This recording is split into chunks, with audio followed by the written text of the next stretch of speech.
Assalamualaikum warahmatullahi wabarakatuh. Alhamdulillahirabbil alamin wa bihi nasta'inu ala umurid dunya waddin.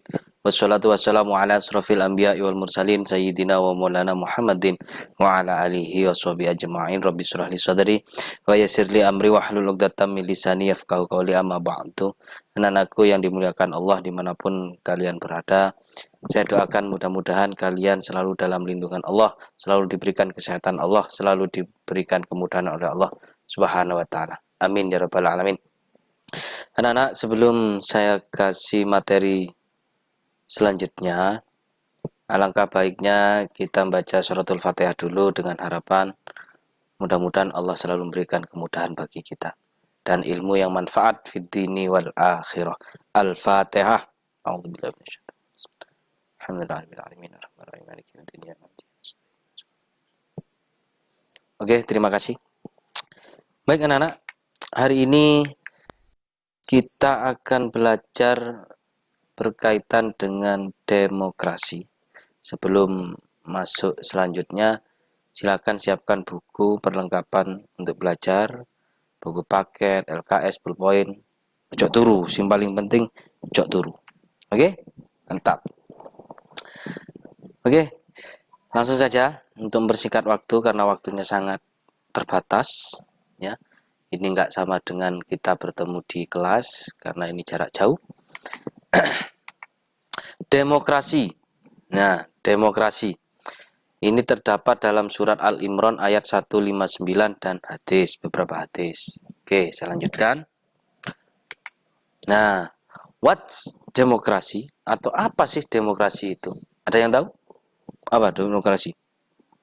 Oke, bagus. Mantap, demokrasi. Bebas, Pak. Oke, masuk. Oke, kita lihat selanjutnya. Definisi demokrasi secara bahasa dari kata demos yang berarti rakyat dan krotus yang artinya kekuasaan atau kedaulatan. Secara istilah dibagi menjadi dua makna. Pertama dalam konteks kenegaraan ya, dan konteks kehidupan sosial. Ingat-ingat, secara istilah dibagi menjadi dua makna dalam konteks kenegaraan dan kehidupan sosial. Oke, kita bahas satu-satu. Demokrasi. Nah, kalau kita lihat di Indonesia, dari rakyat, oleh rakyat, dan untuk rakyat. Ini dalam konteks kedaulatan ini ya. Dalam konteks kedaulatan, yaitu dari rakyat untuk rakyat, dari rakyat oleh rakyat dan untuk rakyat. Nah, negara kita bangsa Indonesia ini sudah menerapkan sistem demokrasi. Contohnya saat pemilihan presiden. Itu dari mana? Dari rakyat. Siapa yang memilih? Rakyat. Oleh siapa? Rakyat. Dan presiden ini untuk siapa? Untuk memimpin siapa? Untuk memimpin rakyat. Nah, oke, paham ya? Ini secara besar. Secara kecil di sistem demokrasi ini bisa diterapkan di sekolah pada pemilihan ketua kelas, wakil, bendara, dan lain sebagainya. Atau pemilihan OSIS, yang milih siapa? Semua siswa. Nah, ini kan demokrasi sebenarnya. Ya. Oke, kita lanjutkan. Ini surat Al-Imran ayat 159 yang berbunyi Bismillahirrahmanirrahim. Fabima rahmatin minallahi lintalahum walau kunta fadhdhan ghalidhal qalbi lam faddu min haulik fa'fu anhum wastaghfir lahum wasyawirhum fil ard. Fa idza azamta fatawakkal 'alallah innallaha yuhibbul mutawakkilin. Surat Al-Imran 159. Yang artinya, maka berkat rahmat Allah, engkau Muhammad berlaku lemah lembut terhadap mereka. Sekiranya engkau bersikap keras dan berarti kasar, tentulah mereka menjauh diri dari sekitarmu. Karena itu, maafkanlah mereka dan mohonkanlah ampunan untuk mereka dan bermusyawarahlah dengan mereka dalam urusan itu, dan apabila engkau telah membulatkan tekad maka bertakwalah kepada Allah, sungguh Allah mencintai orang-orang yang bertawakal. Bertawakal itu pasrahkan segala urusannya kepada Allah. Tapi ojo moro-moro dipasrahkan, tapi harus ada usaha dulu yang kita lakukan proses. Contohnya, kita akan menghadapi ujian. Kita belajar dulu, ini prosesnya. Belajar siang malam, belajar, baru untuk hasilnya nanti saat ujian kita pasrahkan kepada Allah. Kita serahkan sepenuhnya kepada Allah sudah. Ya, itu yang dinamakan tawakal. Harus ada proses dulu. Ojo ujuk wis aku pasrah apa jari Gusti Allah. Lulus hendak api elek apa jari Gusti Allah. Salah. Ya, salah. Enggak sinau, enggak berusaha dulu. Jangan. Padanin duwe sepeda motor sampean. Ya, parkir di toko ngarepe toko, kontaknya mbok tinggal. Wis, apa jari Gusti Allah. Tak pasrano. Yo ilang. Ya, usaha dulu, dikunci, ditenggok, lek butuh, lek perlu dipakai gembok. Nah, baru dipasrahkan kepada Allah. Tawakalnya seperti itu. Ojo digledakno, langsung pasrah. Salah itu pengertiannya. Ya. Seperti itu ya, paham ya? Itu contoh kecil, contoh kecil. Banyak contoh-contoh yang lain. Oke, kita lanjut. Isi kandungan dari surat yang tadi, yaitu Ali Imran 159. Yang pertama, kita diperintahkan untuk berlemah lembut dalam berdakwah. Berdakwah ini kan menyampaikan sesuatu, mengajak orang. Ya, ini harus bersikap lemah lembut, jangan kasar. Ya, ojo kasar. Ya, harus melok aku. Harus, enggak melok tak wateni kon. Salah. Tapi kita harus santun mengajak orang lain, menyebarkan kebaikan harus santun. Contohnya seperti Wali Songo. Ya, Wali Songo itu saat berdakwah sampai sukses menyebarkan agama Islam di Indonesia, itu sikapnya dengan cara berdakwah dengan cara lemah lembut. Ya, tidak ada unsur paksaan. Sunan Kalijogo menyebarkan Islam dengan satu, ada wayangnya seperti itu ya, ada seperti itu. Terus yang kedua, perintah meminta maaf dan memaafkan. Ojo ngenteni riyo tok, minal aidin wal faidin, ngenteni setahun sepisan. Tidak. Ya, lek rumangsa salah kita minta maaf. Lek gak salah Pak, boleh minta maaf? Boleh. Dan juga gampang memaafkan. Ojo duwe hati yang suka dendam kepada orang lain. Allah aja maha pemaaf, masa makhluknya kayak kita tidak suka memaafkan orang lain. Seperti itu ya. Maafkan sudah. Ben hati kita itu tenang, Rek. Nah, gak merongkol, aku sih dendam dengan itu. Borong balas. Ndak, hidup kita tidak akan tenang. Turu gak nyenyak mangan, ya ora enak. Ya. Begitu juga kalau kita punya salah kepada orang lain, nggak tenang. Kayak saya seperti ini ya, seperti ini. Nggak menyampaikan materi kepada kalian, itu koyok merasa dosa saya itu. Ya paling nggak saya akan menyampaikan sebisa mungkin, ya sesingkat mungkin, ya supaya kalian juga paham. Ben saya nggak merasa bersalah, gitu ya. Ya sepurone kan gitu. Terus yang ketiga, perintah memohonkan ampunan untuk orang lain. Ya, kita sering-seringlah memintakan ampun orang lain. Ya, contohnya, kedua orang tua kita. Allahumma firli wali walidayya warhamhuma kama rabbayani shaghira. Nah, kita akan minta maafkan. Nah, meminta maafkan orang lain. Itu wajib itu, ya. Untuk orang tua kita itu wajib jalukno sepuro sapa maneh sing ndongakno. Apa maneh kalau orang tua kita itu sudah tiada. Ya, yang diharapkan adalah doa dari kita, anak soleh. Ingat, ada 3 perkara yang tidak akan pernah terputus amal baiknya. Yang pertama, ilmu yang manfaat. Yang kedua, sedekah jariyah, dan yang ketiga adalah doa dari anak soleh. Doa kita itu yang diharapkan oleh orang tua kita. Ya, jangan sampai yang kuburan setiap Jumat lagi nggawa HP ngaji dek gono, tapi HP ini sih ngaji salah. Tapi kita yang berdoa. Apakah harus pakai bahasa Arab, Pak? Tidak. Pakai bahasamu sendiri. Ya Allah, ampuni dosa kedua orang tua kami. Ya Allah, yang sudah mendidik kami mulai kecil, yang sudah membimbing kami. Nah, doakan betul. Ya, doakan. Ingat, Rek. Ya, ridhone wong tua, ridhone Gusti Allah. Murkane wong tua, ya juga murkanya Gusti Allah.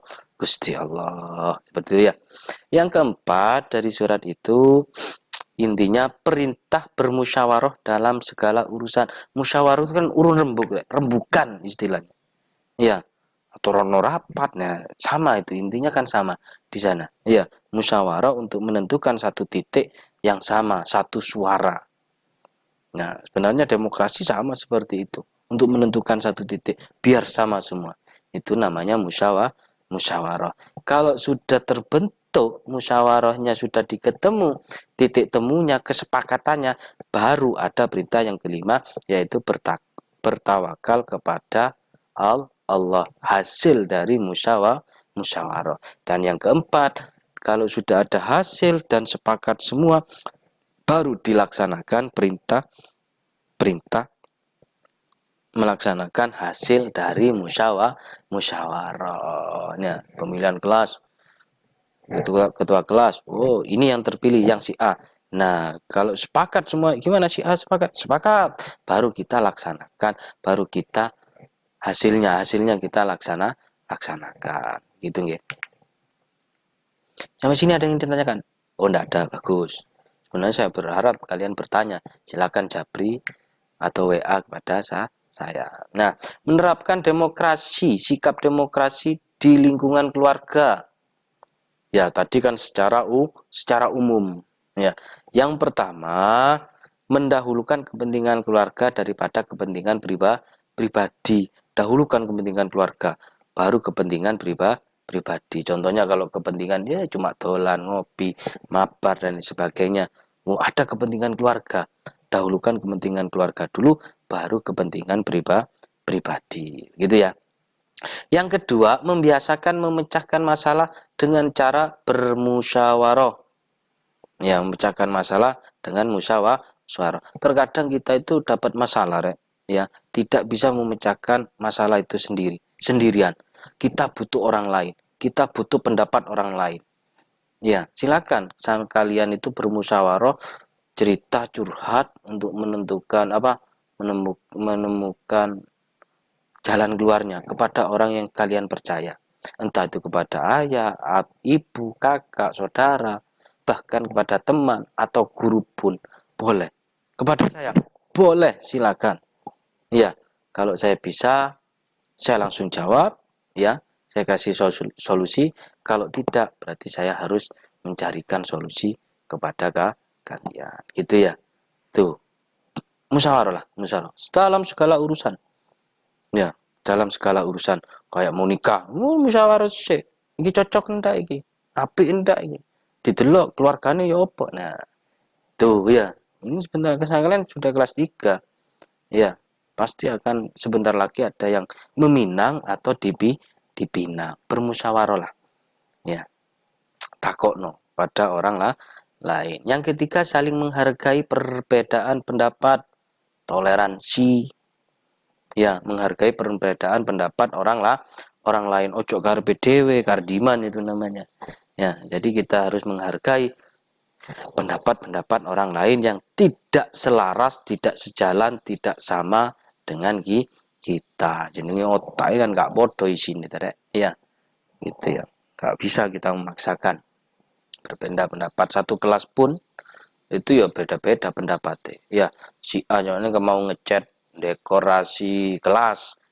Ya, oh iki cat kuning, oh iki ireng, oh iki abang, iki pink. Nah, ini namanya perbedaan di situ, pendapatnya berbeda-beda. Ya kita hargai. Nah, kita musyawarah, ini sing cocok, pilih suara yang paling banyak. Nah, pengambilannya seperti itu. Terus membiasakan diri untuk menempatkan anggota keluarga sesuai kedudukannya. Maksudnya apa? Membiasakan diri. Lek bapak itu sebagai kepala rumah tangga. Ya, ibu, ya, kakak, harus kita bisa menempatkan diri kita. Oh, yang saya hadap ini orang tua saya. Berarti saya harus punya unggu. Oh, ini adik saya. Berarti saya harus menyayangi adik saya. Oh, ini kakak saya, Bu, berarti. Nah, begitu ya. Jadi kita harus bisa menyesuaikan diri kita, posisi kita, dan posisi orang lain di tempat lingkungan keluarga. Di sekolah begitu, di kelas juga begitu. Berarti ketua kelas itu adalah orang yang memimpin kelas itu. Ya, jangan disuruh-suruh. Sebenarnya seperti itu ya tugasnya. Bukan wali kelas sebagai pesuruh, suruh ke sini, suruh ke sana. Tidak.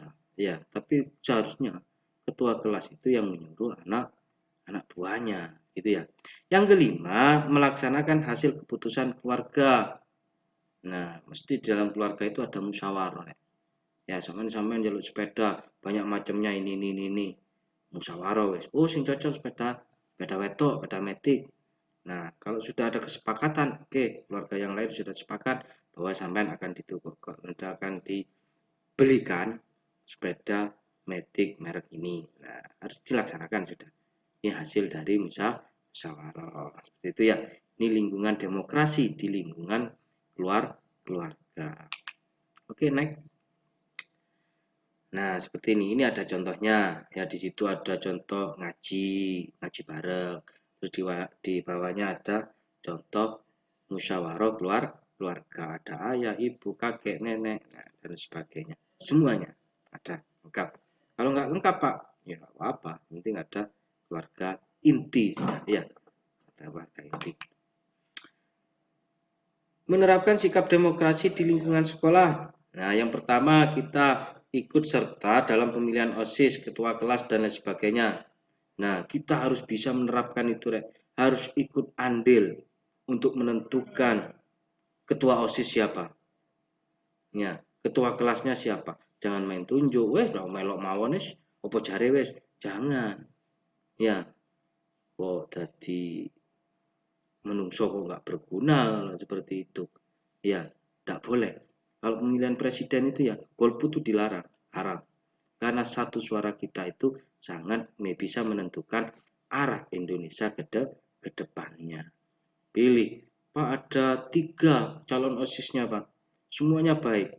Pilih yang paling baik di antara yang baik. Seperti itu ya. Harus ikut andil kita nanti ya. Jangan diam tok meneng. Jadi sekolah itu 3D. Duduk diam doe, jangan. Ya, duduk diam doe.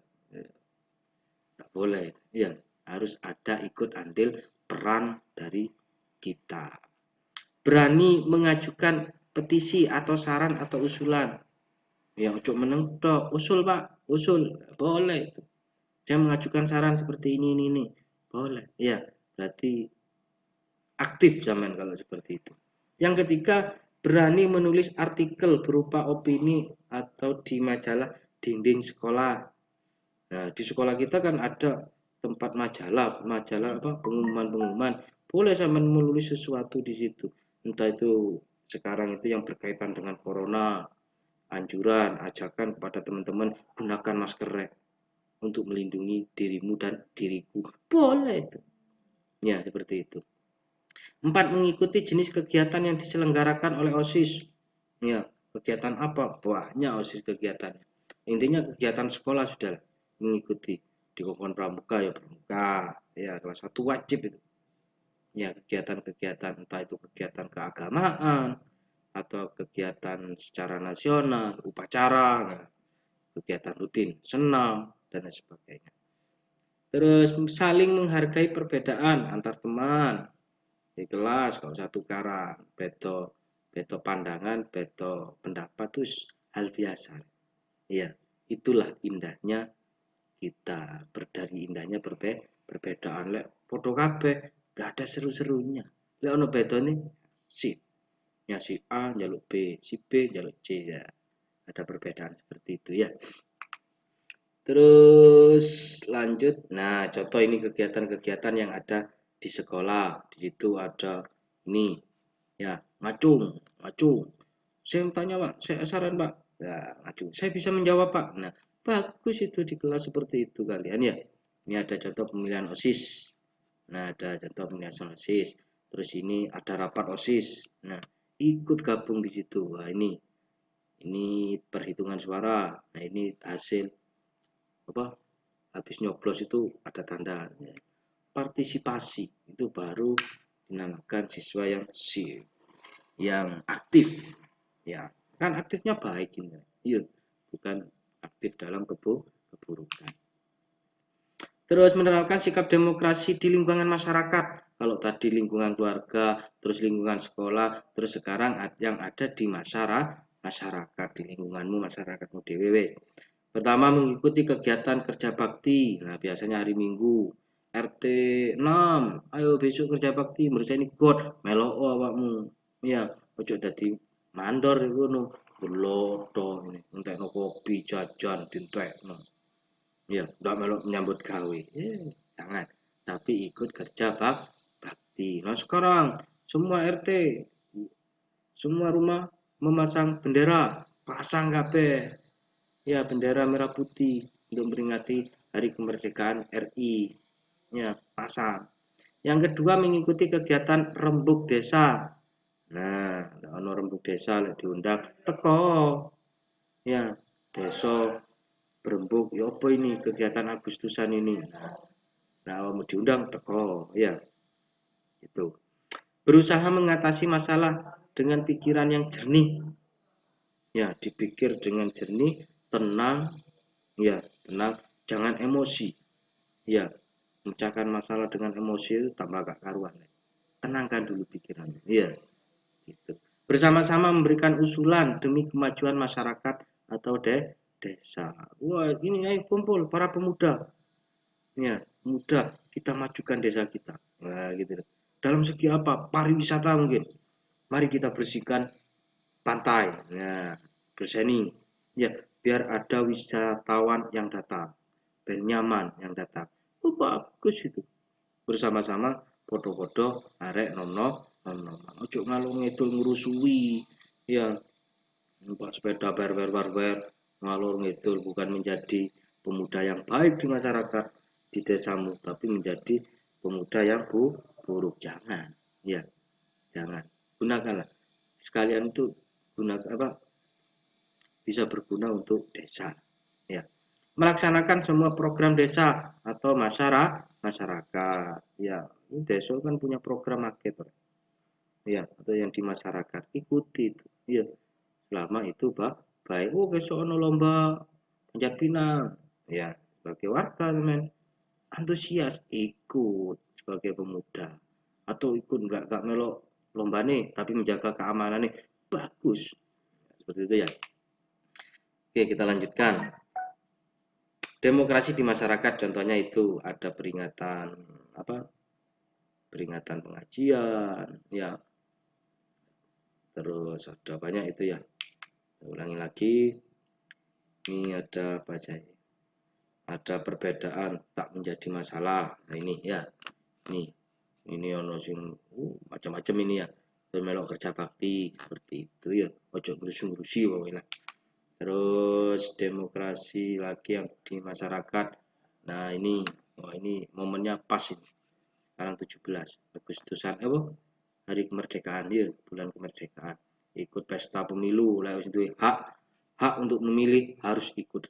Nah ini contoh pemilu 2019 kemarin. Nah tahun depan atau berapa tahun lagi pemilihan presiden, wakil presiden, terus gubernur dan sebagainya, bupati, deso, meloko, ya. Kalau sudah punya hak suara, turun. Insya Allah kalian sudah, ya. Ini ada rembuk desa dan sebagainya. Terus ada yang ingin ditanyakan? Nah, malu bertanya sesat di jalan. Oke, terima kasih. Ya, kalau mau bertanya silakan tulis komentar di bawahnya atau langsung WA Bang. Gitu ya. Oke, kalau tidak ada ini saya anggap selesai bab ini ya, penjelasan yang sangat-sangat singkat. Ya, mudah-mudahan bisa bermanfaat, bisa diterima dan bisa kita lakukan. Oke, saya akhiri. Wassalamualaikum warahmatullahi wabarakatuh.